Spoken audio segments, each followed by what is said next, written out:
ഞാൻ എന്റെ ആ ഒരു പഴയ ലാലേട്ടനെ കണ്ടു എന്നുള്ളൊരു കാര്യം എനിക്കൊരു ഫാൻ ബോയ് എന്നുള്ള രീതിക്ക് തീർച്ചയായിട്ടും പറയാൻ സാധിക്കും. എനിക്ക് അയാൾ വന്നതിൽ ഭയങ്കര സന്തോഷം തോന്നി. ഞാൻ സത്യം പറയുകയാണെങ്കിൽ മോഹൻലാൽ ഫാൻ എന്നുള്ള രീതിക്ക് കൈയടിച്ചിട്ടുണ്ടെങ്കിലും അയാൾ വന്ന സമയത്തായിരുന്നു എന്റെ കൈയടി കൂടിയത് എനിക്ക് പറയാൻ പറ്റും. ആ തരത്തിലുള്ള ഒരു സാധനമാണ് സെക്കൻഡ് ഹാഫിനകത്ത് പണി വെച്ചേക്കുന്ന ഒരു എൽ ഫാക്ടർ. എമ്പുരാൻ സിനിമ അങ്ങനെ കണ്ടുവന്നേക്കാണ് നീണ്ട നാൾക്ക് ശേഷം ഒരു ലാലേട്ടൻ ഫാൻ എന്നുള്ള രീതിക്ക് ഭയങ്കര സന്തോഷമുള്ള ഒരു ദിവസം എന്നുള്ളൊരു കാര്യം പറയുന്ന സമയത്തും ജെന്യുവൻ ആയിട്ടുള്ള റിവ്യൂ കൂടി നമുക്ക് പറയാനായിട്ടുണ്ട്. കാരണം ഈ പടം ഭയങ്കരമായിട്ടുള്ള സംഭവം എല്ലാം തികഞ്ഞേക്കുന്ന ഒരു പടം എന്നൊരു അഭിപ്രായമൊക്കെ പറയുന്നതിന് മുന്നേ തന്നെ കുറച്ച് കാര്യങ്ങളൂടെ കേട്ട് കഴിഞ്ഞാൽ മാത്രമാണ് ഈ സിനിമ ആക്ച്വലി ഇതിന്റെ റിവ്യൂ പൂർണ്ണമാവും. ഇന്ന് ലാലേട്ടന്റെ എമ്പുരാൻ എന്ന് പറയുന്ന സിനിമ റിലീസായി. കുറെ നാളുകൾക്ക് ശേഷം കാത്തിരുന്ന ഒരു ലാലേട്ടൻ ഫാൻ ബോയ് എന്നുള്ള രീതിക്ക് ബ്ലാക്ക് ആൻഡ് ബ്ലാക്ക് ഒക്കെ ഇട്ടുകൊണ്ട് അങ്ങനെ കാണാനായിട്ട് പോയി. കുറെ പേര് ബ്ലാക്ക് ആൻഡ് ബ്ലാക്ക് ഇട്ടായിരുന്നു നേർന്നെ. എനിവേസ് ലാലേട്ടന്റെ ഫസ്റ്റ് ഷോയ്ക്ക് തന്നെ കാണാൻ പോയിട്ട് ഈ സിനിമയെ കുറിച്ച് എനിക്ക് പറയാനുള്ള ഒരു കാര്യം എന്ന് പറയുന്നത് സിനിമയുടെ തുടക്കം തന്നെയാണ്. ഒരുപാട് പേരുകൾ കാണിച്ചു പോകുന്നുണ്ടെങ്കിലും ലൈക്ക പ്രൊഡക്ഷൻസിന്റെ പേരും അങ്ങനെ പല പേരുകൾ കാണിച്ചു പോകുന്നുണ്ടെങ്കിലും എനിക്ക് തോന്നിയൊരു കാര്യം എന്ന് പറയുന്നത് ഗോകുലം ഗോപാലിന്റെ പേര് കാണിച്ചിരിക്കുന്ന സമയത്ത് ഒരു പ്രത്യേക ഒരു കൈയടിയായിരുന്നു. കാരണം അറിയാലോ, ഈ സിനിമേനെ ഇന്നൊരു സിനിമയായിട്ട് കൊണ്ടുവന്നേക്കുന്ന ഒരാളെന്ന് പറയുന്നത് തിയേറ്ററിലോട്ട് എത്തിച്ചേക്കുന്ന വ്യക്തി എന്ന് പറയുന്നത് ഗോകുലം ഗോപാലിനാണ്. അദ്ദേഹത്തിന്റെ പേര് വന്നിരിക്കുന്ന സമയത്തിന് ഭയങ്കര കൈയടിയായിരുന്നു. ഈ എൽ ഫാക്ടർ എന്ന് പറയുന്ന ഒരു സംഭവം കൊണ്ടുവന്നേക്കുന്നതിലാണ് ഈ സിനിമയുടെ ഏറ്റവും വലിയൊരു വിജയം എന്ന് പറയുന്നത്. അത് പല സ്ഥലങ്ങളിൽ നിന്നൊക്കെ കാണാൻ സാധിക്കും. സിനിമയുടെ തുടക്കത്തിൽ തന്നെ എൽ ഫാക്ടർ കാണിച്ചുകൊണ്ട് എമ്പുരാന്റെ ടൈറ്റിൽ കാർഡൊക്കെ എഴുതി കാണിച്ച് പിന്നീട് സിനിമ പോകുന്ന സമയത്ത് കേരള രാഷ്ട്രീയം അങ്ങനെയുള്ള കാര്യങ്ങളൊക്കെ കാണിച്ചുകൊണ്ടാണ് ഈ സിനിമ മുന്നോട്ടേക്ക് പോകുന്നത്. അതിന് മുന്നേ തന്നെ തുടക്കത്തിൽ വളരെ ക്രിപ്പിംഗ് ആയിട്ടുള്ള ഒരു ഇമോഷണലി കണക്ട് ചെയ്യുന്ന ഒരു സീനുണ്ട്.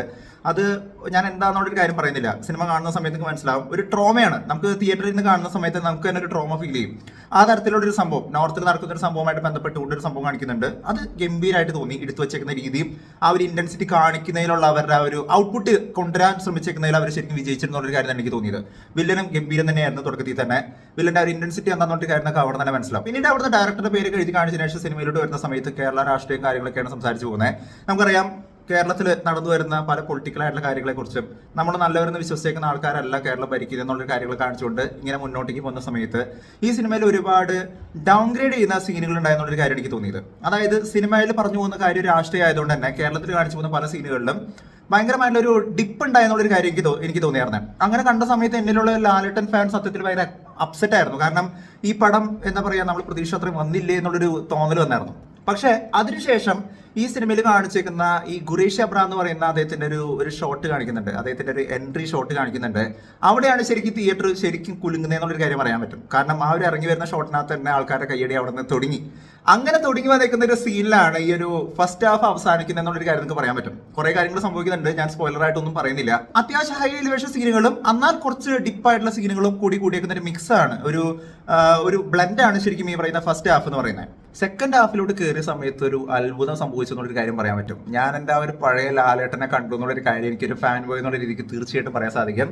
ലാലേട്ടനെ എവിടെ പോയാലും എത്ര വലിയ ഇന്റർനാഷണൽ സംഭവം എന്ന് പറഞ്ഞാലും സ്റ്റീഫന്റെ ആ ഒരു വരവ് എന്ന് പറയുന്നത്, ആ മുണ്ടം അടക്കിയുള്ള വരവ് എന്ന് പറയുന്നത്, മുണ്ടം ഷർട്ട് എന്ന് പറയുന്നത് ഇത്രയും ചേരുന്ന വേറൊരു മനുഷ്യൻ കേരളത്തിൽ ഇല്ല എന്നുള്ളൊരു കാര്യം നമുക്ക് വീണ്ടും പറയാൻ പറ്റും. ആ തരത്തിലുള്ള ഒരു സാധനമാണ് സെക്കൻഡ് ഹാഫിനകത്ത് പണി വെച്ചേക്കുന്ന ഒരു എൽ ഫാക്ടർ. പടം കണ്ടവർക്ക് പുരിയും. ഒരു എൽ ഫാക്ടർ എന്ന് പറയുന്ന ഒരു സാധനം വരുന്നിടത്താണ് എനിക്ക് തോന്നുന്നു ഈ സിനിമയുടെ ക്ലൈമാക്സിനേക്കാൾ എനിക്ക് ഇഷ്ടമായത് ഇതിന്റെ ആ ഒരു എൽ ഫാക്ടർ എന്ന് പറയുന്ന ഒരു സംഭവമാണ്. അത് എടുത്തു വെച്ചേക്കുന്ന രീതി, അതെങ്ങനെയാണ് അവർ ചിന്തിച്ചത്, അതെങ്ങനെയാണ് അവർ എക്സിക്യൂട്ട് ചെയ്തത് എന്നുള്ളത്. ഈ സിനിമയിലെ ഏറ്റവും ബെസ്റ്റ് സീൻ അതാണെന്ന് നോക്കുകയാണെന്നുണ്ടെങ്കിൽ ഞാൻ പറയും എനിക്ക് ഏറ്റവും ഇഷ്ടപ്പെട്ട സീൻ അതാണെന്ന് ഞാൻ പറയും. കാരണം ഖുറേഷ് അബ്രാം ഗംഭീരാണെന്നുണ്ടെങ്കിൽ സ്റ്റീഫൻ എന്ന് പറയുന്നത് അതിഗംഭീരാണ്. ശരിക്കും സ്റ്റീഫൻ ആണ് ഇതിനകത്ത് കൂടുതൽ വന്നേക്കുന്നുണ്ടെങ്കിൽ അത് വേറെ ലെവലായെന്നുള്ളൊരു കാര്യം എനിക്ക് തോന്നിയത്. ഖുറേഷ് ഒട്ടും മോശം എന്നല്ല ഞാൻ പറയുന്നത്. പക്ഷേ ഖുറേഷിക്ക് മറ്റേ കോട്ടും സ്യൂട്ടും മറ്റേ പരിപാടിക്ക് കൊടുക്കുന്ന സമയത്ത് അതെല്ലാം നന്നായിട്ടുണ്ടെന്നുണ്ടെങ്കിലും എനിക്ക് ചില ഡ്രസ്സിങ്ങുകൾ ഇച്ചിരി മോശമായിട്ടാണ് തോന്നിയത്. പുള്ളിക്കകത്ത് ചേരാത്ത പോലെ വഴങ്ങാത്ത പോലെയുള്ള ഒരു തോന്നൽ എനിക്ക് പേഴ്സണലി ഒരു ലാൽ ഫാൻ ബോയ് എന്നുള്ള എനിക്ക് തോന്നിയായിരുന്നു.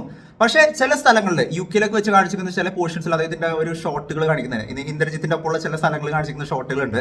അതിനകത്തുള്ള ഡ്രസ്സിംഗ് ഒക്കെ ഗംഭീരമായിട്ട് തോന്നി. ഒരു ഈവിൽ ലുക്ക് കാണിക്കുന്ന തരത്തിൽ, ഒരു ഡെവിലിനെ സൂചിപ്പിക്കുന്ന തരത്തിലുള്ള ഒരു ചെകുത്താന എന്നൊക്കെ തോന്നിപ്പോ ആ ലെവലിലുള്ള ഒരു ലുക്ക് നമുക്ക് ഫീൽ ചെയ്യുന്നുണ്ട്. പക്ഷേ ഏറ്റവും അദ്ദേഹത്തിന് ഇണങ്ങുന്ന ഡ്രസ്സ് എന്ന് പറയുന്നത് ഷർട്ടും ആ ഒരു മുണ്ട് തന്നെയാണ്. അതിട്ട് വരുന്ന സമയത്ത് കിട്ടുന്ന ഒരു പഞ്ച് എന്ന് പറയുന്നത് വേറെ മാതിരിയാണ്. ശരിക്കും തിയേറ്ററിൽ ഞാൻ എന്തുകൊണ്ട് ഈ പടം കണ്ട് ആസ്വദിച്ച് നോക്കുകയാണെന്നുണ്ടെങ്കിൽ സിനിമയുടെ മേക്കിംഗ് എല്ലാം പൃഥ്വിരാജ് എന്ന് പറയുന്ന ഒരു ഡയറക്ടർ ഫാക്ടറൊക്കെ അവിടെയുണ്ട്. സ്റ്റോറി വൈസ് നോക്കുകയാണെന്നുണ്ടെങ്കിൽ ഇതൊരു കേരള രാഷ്ട്രീയം പറഞ്ഞു പോകുന്ന ഒരു സ്റ്റോറി ആണെങ്കിലും പൃഥ്വിരാജിന്റെ ഡയറക്ഷൻ വളരെ ടോപ്പ് നോച്ച് ആയിട്ട് അദ്ദേഹം ഓരോ ഷോട്ടുകൾ എടുത്ത് വെക്കുന്നതിലും കാണിച്ചിട്ടുണ്ടെങ്കിലും ഏറ്റവും അടിപൊളിയായിട്ട് ഒരു ലാൽ ഫാൻ എന്നുള്ള രീതിക്ക് എനിക്ക് തോന്നിയൊരു കാര്യം എന്ന് പറയുന്നത് ആ മുണ്ട് മടക്കിയുള്ള അദ്ദേഹത്തിന്റെ ആ ഒരു പരിപാടിയാണ്. അത് ഗംഭീരം തന്നെയായിരുന്നു, ഒന്നും പറയാനായിട്ടില്ല. മഞ്ജു വാര്യറും നല്ല അടിപൊളിയായിരുന്നു. കാരണം മഞ്ജു വാര്യറിന് ലൂസിഫർ എന്ന് പറയുന്ന സിനിമയ്ക്ക് അത് ഭയങ്കരമായിട്ട് സംഭവം പവർ കാണിക്കാനായിട്ട് പറ്റിയിട്ട് ഇല്ലാന്നുണ്ടെങ്കിൽ ഈ സെക്കൻഡ് ഹാഫിലോട്ട് വരുന്ന സമയത്ത്, സെക്കൻഡ് പാർട്ടിലോട്ട് വരുന്ന സമയത്ത് പ്രിയദർശിനി രാംദാസ് പറയുന്ന അവരുടെ കഥാപാത്രം എന്ന് പറയുന്നത് ഗംഭീരം തന്നെയായിട്ട് അവർ നല്ല രീതിക്ക് അവർ പ്രസന്റ് ചെയ്തെന്നുള്ള കാര്യത്തിന് എനിക്ക് തോന്നിയത്. അതേസമയത്ത് തന്നെ ടോവിനോ ആരാന്നുള്ള കാര്യം നിങ്ങൾക്ക് സിനിമ കണ്ടു കഴിഞ്ഞാൽ മനസ്സിലാവും. ആൻഡ് ഫസ്റ്റ് പാർട്ടിൽ വെച്ച് നോക്കുന്ന സമയത്ത് ടോവിനോക്ക് ഈ സിനിമയിൽ കുറച്ച് ഓറ കുറഞ്ഞു പോയിരിക്കുന്ന പോലെ എനിക്ക് പേഴ്സണലി തോന്നിയത്. BGM എല്ലാം ഗംഭീരം തന്നെയായിരുന്നു. ദീപക് ദേവിന് ഒരു വലിയ ചാലഞ്ച് തന്നെയായിരുന്നു ഒരു സിനിമ എന്നുള്ളൊരു കാര്യം നമുക്ക് നിസ്സംശയം പറയാൻ പറ്റും. കാരണം ഈ സിനിമയിൽ അതേ ചെയ്ത് വെച്ചിരിക്കുന്ന BGM എന്ന് പറയുന്നത് നല്ല രസകരമായിട്ടുള്ള BGM തന്നെയാണ്. നമുക്ക് ഒട്ടും മോശം പറയാനായിട്ട് സാധിക്കില്ല. രവി ബസൂർ ചെയ്യുന്ന പോലത്തെ ഒരു എലമെന്റ്സുകളോ അല്ലെങ്കിൽ അനിരുദ്ധ് ചെയ്യുന്ന പോലത്തെ അങ്ങനത്തെ പാട്ടേടി പരിപാടികളൊന്നും അല്ല. പക്ഷെ നല്ല നീറ്റായിട്ട് പുള്ളി ചെയ്തു വെച്ചിട്ടുണ്ട്. പക്ഷെ അനിരുദ്ധിന്റെ പാട്ടേടി എന്ന് പറയുന്നവരോട് ഞാനൊരു കാര്യം പറയാണ്, അനിരുദ്ധ് ജയിലറൊക്കെ ചെയ്തു വെച്ചിരിക്കുന്ന സമയത്ത് നമുക്ക് കിട്ടിയിരിക്കുന്ന ഒരു ഇമ്പാക്ട് ഉണ്ട്. അതായത് ഈ ലാസ്റ്റ് ക്ലൈമാക്സിനകത്തൊക്കെ നമുക്ക് കിട്ടിയിരിക്കുന്ന ഒരു കോരിത്തെരിപ്പ് എന്ന് പറയുന്ന ഒരു എലമെന്റ് ഉണ്ട്. അത് ഈ സിനിമയുടെ ക്ലൈമാക്സിനകത്ത് മിസ്സായ പോലെയാണ് എനിക്ക് തോന്നിയത്. ആസ് എ ഫാൻ ബോയ് ഞാൻ കുറച്ചും കൂടി എക്സ്പെക്ട് ചെയ്തു. എനിക്ക് അതിനേക്കാൾ കുറച്ചും കൂടി ഇഷ്ടമായത്, മോശം എന്നല്ല ഞാൻ പറയുന്നത്, പക്ഷെ എനിക്ക് അതിനേക്കാളും കുറച്ചും കൂടി ഇഷ്ടമായത് ഈ സിനിമയുടെ എൽ ഫാക്ടർ എന്ന് പറയുന്ന ഇതിന്റെ നടുക്ക് ഭാഗത്ത് വരുന്ന ഒരു സംഭവമാണ്. അത് എനിക്ക് ഗംഭീരമായിട്ട് തോന്നി. ഓവറോൾ ആയിട്ട് നോക്കുകയാണെന്നുണ്ടെങ്കിൽ സിനിമ എന്ന് പറയുന്നത് വളരെ നീറ്റ് ആയിട്ടുള്ള ഒരു പടമായിട്ടാണ് എനിക്ക് തോന്നിയത്. ഒട്ടും മോശം പറയാൻ പറ്റില്ല. ആരെങ്കിലും ഈ സിനിമ മോശമെന്ന് പറയുന്നുണ്ടെങ്കിൽ അല്ലെങ്കിൽ ഡീഗ്രേഡ് ചെയ്യാനായിട്ട് ഉദ്ദേശിക്കുന്നുണ്ടെങ്കിൽ ഒരിക്കലും അത് അങ്ങനെ പറയാനായിട്ട് സാധിക്കില്ല. നല്ല സ്റ്റാൻഡേർഡ് ആയിട്ടുള്ള പടം തന്നെയാണ്. നല്ല രീതിക്ക് അവർ എക്സിക്യൂട്ട് ചെയ്തിട്ടുണ്ട്. മ്യൂസിക് ആയിക്കോട്ടെ, അത് എടുത്തു വെച്ചിരിക്കുന്ന രീതിയാണെങ്കിലും സിനിമാറ്റോഗ്രാഫി ആണെങ്കിലും എല്ലാം കൊണ്ടും നല്ല രീതിയിലുള്ള സിനിമയായിട്ട് എനിക്ക് തോന്നി. ലാലേട്ടന്റെ കുറേ നാളുകൾക്ക് ശേഷമുള്ള ഒരു നല്ല സിനിമ എന്നുള്ള രീതിക്കും ഒപ്പം തന്നെ ഒരു മലയാളത്തിലുള്ള ഇതുവരെ കാണാത്ത ഒരു നല്ലൊരു പ്രസന്റേഷൻ ചെയ്തേക്കുന്ന ഒരു സിനിമ എന്നുള്ള രീതിക്ക് നല്ല ഗംഭീരം തന്നെയാണ്. പക്ഷേ ഒരു സെക്കൻഡ് വാച്ചിനുള്ള ഒരു സാധനം ഇപ്പൊ KGF കണ്ടിരിക്കുന്ന സമയത്ത് വീണ്ടും വീണ്ടും വീണ്ടും കാണണം എന്നുള്ളൊരു തോന്നൽ നമുക്ക് വരില്ലേ? ആ ഒരു സാധനം ഇതിനകത്ത് ഉണ്ടെന്നുള്ളൊരു കാര്യം ചോദിക്കുകയാണെന്നുണ്ടെങ്കിൽ കുറച്ച് ഷോട്ടുകൾ മാത്രമാണ് അത്തരത്തിൽ നമുക്ക് അങ്ങനെ ഫീൽ ചെയ്യുന്ന തരത്തിലുള്ള ഒരു സംഭവമായിട്ട് എനിക്ക് തോന്നുള്ളൂ. അത് OTT വരുന്ന സമയത്ത് പോലും വലിയ രീതിയിലുള്ള ഒരു ചർച്ചാ വിഷയം ആവാനായിട്ടുള്ള ചാൻസ് ഉണ്ട് എന്നുള്ളൊരു കാര്യം എനിക്ക് തോന്നിയത്. ബാക്കിയെല്ലാം ഒരു ഫസ്റ്റ് ടൈം വാച്ചിനുള്ള ഒരു സംഭവമായിട്ടാണ് എനിക്ക് തോന്നിയത്. എനിവേസ് എനിക്ക് ഏറ്റവും സന്തോഷം തോന്നിയൊരു കാര്യം എന്താണെന്ന് നോക്കുകയാണെന്നുണ്ടെങ്കിൽ സിനിമയ്ക്കകത്ത് ആ വരുന്ന ഡ്രാഗൺ ആരാന്നുള്ളൊരു ചോദ്യത്തിനുള്ള ഒരു ഉത്തരം ഞാൻ ഇവിടെ വെച്ച് ഒന്നും പറയില്ല. പക്ഷെ ഒറ്റ കാര്യമുള്ളൂ, ഞാൻ പ്രതീക്ഷിച്ചേക്കുന്ന, നമ്മളെല്ലാവരും പ്രതീക്ഷിച്ചേക്കുന്ന ഒരാൾ ഇതിനകത്തുണ്ട്. അത് ആരാന്നൊന്നും ഞാൻ പറയുന്നില്ല. എനിക്ക് അയാൾ വന്നതിൽ ഭയങ്കര സന്തോഷം തോന്നി. ഞാൻ സത്യം പറയുകയാണെങ്കിൽ മോഹൻലാൽ ഫാൻ എന്നുള്ള രീതിക്ക് കൈയടിച്ചിട്ടുണ്ടെങ്കിലും അയാൾ വന്ന സമയത്തായിരുന്നു എന്റെ കൈയടി കൂടിയത് എനിക്ക് പറയാൻ പറ്റും. കാരണം ഞാൻ ഒരുപാട് ആഗ്രഹിച്ചായിരുന്നു അയാൾ വരണം എന്നുള്ളൊരു കാര്യം. പക്ഷെ ഇന്നലെ പോലും നമുക്ക് കിട്ടിയിരുന്ന ഒരു അപ്ഡേറ്റിനകത്ത് അയാൾ വരുമോ എന്നുള്ളൊരു കാര്യം സംശയമായിരുന്നു, because of some agreement problems. പക്ഷെ അയാൾ തന്നെ വരും എന്നുള്ള രീതിക്ക് തന്നെയായിരുന്നു എല്ലാവരും അസംഷൻസുകളും ആഗ്രഹങ്ങളും. അതൊക്കെ അനുസരിച്ച് എല്ലാം സൂപ്പറായിട്ട് വന്നിട്ടുണ്ട്. അയാൾ സിനിമയുടെ അവസാന ഭാഗത്ത് ഒരു ചെറിയ കാര്യങ്ങളൊക്കെ, ഒരു ന്യൂസ് പേപ്പർ ബിറ്റുകളും കാര്യങ്ങളൊക്കെ എഴുതി കാണിക്കുന്നുണ്ട്. അതിനെക്കുറിച്ചുള്ള ഡീറ്റെയിൽഡ് ആയിട്ടുള്ള കുറച്ച് കാര്യങ്ങൾ നിങ്ങൾക്ക് പറയാനായിട്ടുണ്ട്. കാരണം ഇത് കേട്ടിടത്തോളം ഇനി വരാൻ പോകുന്ന സംഭവം എന്ന് പറയുന്നത് പെരിയ സംഭവമാണ്.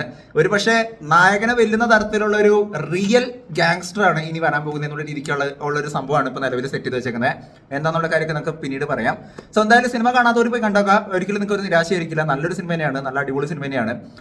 ഭയങ്കരമായിട്ടുള്ള ഒരു ഭയങ്കര സംഭവമാണെന്നുള്ള രീതിക്ക് നിങ്ങൾ കാണാതിരിക്കുക. ഒരു നല്ല വാച്ചാണ്, നല്ല ക്വാളിറ്റിയുള്ള ഒരു പടമാണ്. ഒരു മലയാള പടം എന്നുള്ള രീതിക്ക് നല്ല ക്വാളിറ്റി എടുത്ത് വെച്ചിരിക്കുന്ന, ഒട്ടും കോംപ്രമൈസ് ചെയ്യാത്ത, പ്രത്യേകിച്ച് ആ ഹെലികോപ്റ്റേഴ്സുകളൊക്കെ അവർ യൂസ് ചെയ്തിരിക്കുന്നത് വളരെ ഗംഭീരമായിട്ട് അവർ ചെയ്തു വെച്ചിട്ടുണ്ട്. അത് നമുക്ക് എടുത്ത് പറയാതെ പറ്റില്ല.